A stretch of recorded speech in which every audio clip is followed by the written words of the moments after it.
We're back with Fred on how he survived an alligator attack and the loss of his arm. Continue to walk us through. What did you do?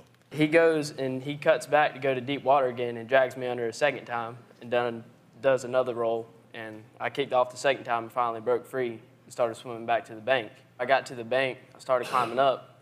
I was telling them, call 911, my arm's gone. And I know I had to stop the bleeding. So I was looking around and I saw some spider webs, and my mom would always tell me if I got a cut, dogs are cut, put spider webs on it. So I grabbed that and put it on my arm and walked up the bank, and I fell into some cactus.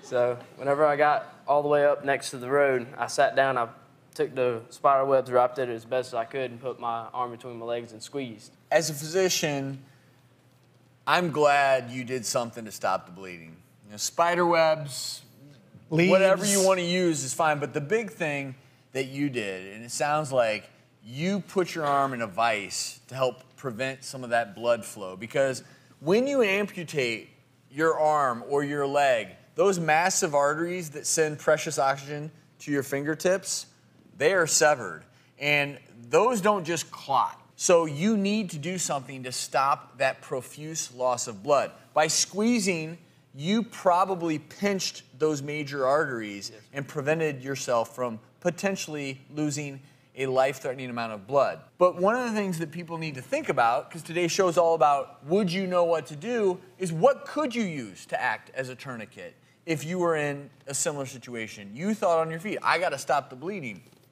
Anything, you can use a belt, a shirt. You can rip a shirt and tie it as tight as you can, but it has to be tight enough that you don't lose a lot of blood. Now, obviously, if you're at home, you might have access to something that's more amenable to acting as a temporary tourniquet. But if you have nothing, if you don't have any formal tourniquet, you need to press right on the area where the bleeding is as hard as you can until help arrives. So you were very smart, and you probably, in some ways, helped save your own life.